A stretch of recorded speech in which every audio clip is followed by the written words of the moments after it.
Party ఒకవేళ తెలంగాణలోని అన్ని సీట్లు గెలిచినా 17 గెలిచినా ఢిల్లీలో బిల్లు పాస్ కావాలంటే పార్లమెంట్ లో 272 మంది మద్దతు ఉండాలి కదా, మరి ఎట్లా చేస్తాడు కేసీఆర్ తెలంగాణ అని చెప్పి ఆ రోజు హేళన చేసుకుంటా ఇన్సల్ట్ చేసుకుంటా మాట్లాడాడు. కానీ ఏం జరిగింది మరి 2004లో ఆనాడు 5 ఎంపీలు గెలిచినాం మనం. కానీ ఈ 5 ఎంపీలతోనే పంచపాండవుల్లాగా కేసీఆర్ ఢిల్లీకి వేయిండు, 32 పార్టీలను ఒప్పించి మెప్పించి రాశి కంటే వాసి ముఖ్యమని మంది ఎంతమంది అన్నది కాదు ఒప్పించే దమ్ముందా లేదా అని చెప్పి 272 మందిని ఒప్పించి తెలంగాణను 2014లో తెచ్చిన నాయకుడు కేసీఆర్ గారు అనే మాట నేను మీకు గుర్తు చేస్తా ఉన్నా. ఎందుకుండాలి బీఆర్ఎస్ ఎంపీలంటే గందుకుండాలి. ఎందుకంటే కాంగ్రెస్ ఎంపీలైనా బీజేపీ ఎంపీలైనా వాళ్ళ పరిస్థితి ఏంది? రాహుల్ గాంధీ, నరేంద్ర మోడీ ఏం చెప్తే అది చేస్తారు. ఉస్కో అంటే ఉస్కో, డిస్కో అంటే డిస్కో, ఊటో అంటే ఊటో, బయట అంటే బయట. అంతకు మించి తెలంగాణ గురించి తెగించి కొట్లాడే దమ్ము వాళ్ళకు ఉండదు. ఎట్లా అంటారా? ఇప్పుడు నాకున్న ఇన్ఫర్మేషన్ ఏంటంటే జూన్ 2 తారీఖు తర్వాత, అంటే తెలంగాణ ఏర్పడి 10 ఏళ్లు నిండుతుంది ఈ జూన్ 2వ తారీఖు. జూన్ 2 తర్వాత కేంద్ర ప్రభుత్వం ఆలోచన చేస్తున్నదని సమాచారం.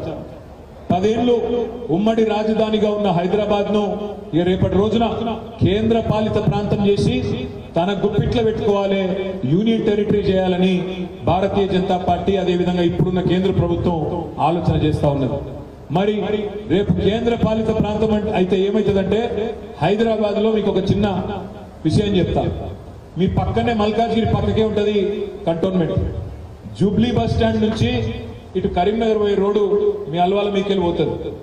అక్కడ ఒక స్కైవే కడదాం, హైదరాబాద్ లో 36 ఫ్లైఓవర్లు కట్టినాం కదా, అట్లనే బ్రహ్మాండమైన ఒక 11 కిలోమీటర్ల స్కైవే కడదామని చెప్పి 10 ఏళ్ళు ప్రయత్నం చేసింది.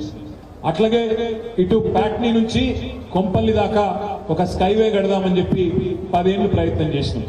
కానీ మధ్యలో ఉండే కంటోన్మెంట్ ఏరియాలో ఏవైతే డిఫెన్స్ ఏరియాలు, రక్షణ శాఖ భూములు ఉన్నాయో, డిఫెన్స్ వాళ్ళ మిలిటరీ వాళ్ళ భూములు ఉన్నాయో వాళ్ళు ఇవ్వవలసింది కేవలం 100 ఎకరాలు. మనం రోడ్డు విస్తరించి రోడ్డు వైడెన్ చేసి స్కైవే కట్టాలంటే వాళ్ళ ల్యాండ్స్ కొన్ని ఎఫెక్ట్ అవుతున్నాయి. 10 ఏళ్ళు అడిగినాం, ఇంచు జాగియలే. 100 ఎకరాలు ఇస్తే 500 ఎకరాలు ఇస్తామని చెప్పినాం, ఇయ్యలేదు.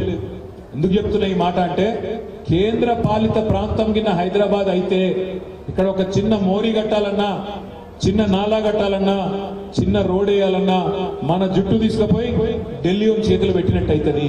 ఒక చిన్న పని కూడా చేసుకునేందుకు అవకాశం ఉండదు. దానికి ఉదాహరణ ఎట్లా అయితే మీ మల్కాజ్గిరి నియోజకవర్గంలో, మీ కంటోన్మెంట్ నియోజకవర్గంలో భూములు ఇవ్వకుండా మనల్ని కేంద్ర ప్రభుత్వం ఆగం చేసిందో అదే ఉదాహరణ. రేపు కేంద్ర పాలిత ప్రాంతం కింద హైదరాబాద్ అయితే హైదరాబాద్ లో అభివృద్ధి ఆగిపోతుంది. ఒక కొత్త రోడ్ వేయనియరు, ఒక మోరిగట్టనియరు, ఒక్క మనిషిని రాష్ట్ర ప్రభుత్వాన్ని పని కూడా చేయనియరు.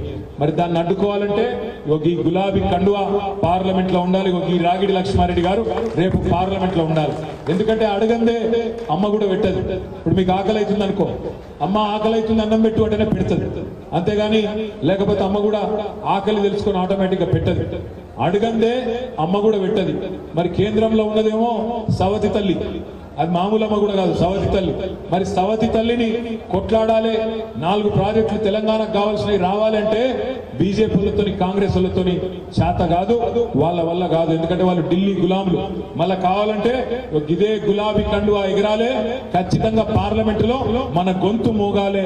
అక్కడ రాగిడి లక్ష్మారెడ్డి గారు రేపు మల్కాజ్గిరి నుంచి కొట్లాడాలి, అవసరమైతే గల్లా వట్టి నిలదీసి మాకు రావాల్సింది మాకు ఎందుకు ఇయ్యవు అని నిలదీసే ధైర్యం ఉండాలంటే కేసీఆర్ సైనికులు ఉండాలి తప్ప కాంగ్రెస్ బీజేపీ వాళ్ళతోని ఊదు గాలది, పీరి లేవది, గందుకుండాలి మనోళ్ళు. 3వ మాట, ఇవాళ మోడీ ప్రభుత్వం రిజర్వేషన్లను రద్దు చేసి ఆలోచన చేస్తా ఉంది. ఎస్సీ రిజర్వేషన్లు, ఎస్టీ రిజర్వేషన్లు, బీసీ రిజర్వేషన్లు, మైనారిటీ రిజర్వేషన్లు, అగ్రవర్ణాల్లో ఉండే పేదల రిజర్వేషన్లు కూడా రద్దు చేయాలి. అవసరమైతే రాజ్యాంగమే తీసవతల బారేయాలనే ఆలోచన మోడీ ప్రభుత్వం చేస్తున్నది. మరి రద్దు చేయనా రిజర్వేషన్లన్నీ? అగ్రవర్ణాల పేదల రిజర్వేషన్లు, బీసీ రిజర్వేషన్లు, ఎస్సీ రిజర్వేషన్లు, ఎస్టీ రిజర్వేషన్లు రద్దు చేయనియా ఉండాలా? ఆవాజ్ నై సునాయి దేరా? ఉండాలనా పోవాలనా? ఉండాలనా? ఉండాలంటూ చేయలేవట్టు. ఉండాలి అనుకున్నటోళ్ళు రేపు వాళ్ళని కొట్లాడాలంటే ఇగో ఈ గులాబీ కండువా ఉండాలి, ఈ రాగిడి లక్ష్మారెడ్డి గారు పార్లమెంట్ ఉండాలి. ఎందుకంటే కాంగ్రెస్ తోని బీజేపీని కొట్లాడే పరిస్థితి లేదు. మీరు ఒక్క మాట ఆలోచించండి. కాంగ్రెస్ పార్టీ ఈ భారతదేశంలో ఎక్కడెక్కడైతే ప్రభుత్వాల్లో ఉండేనో అక్కడక్కడ బీజేపీ పోయి అల్కగా వాళ్ళని ఉడగొట్టింది.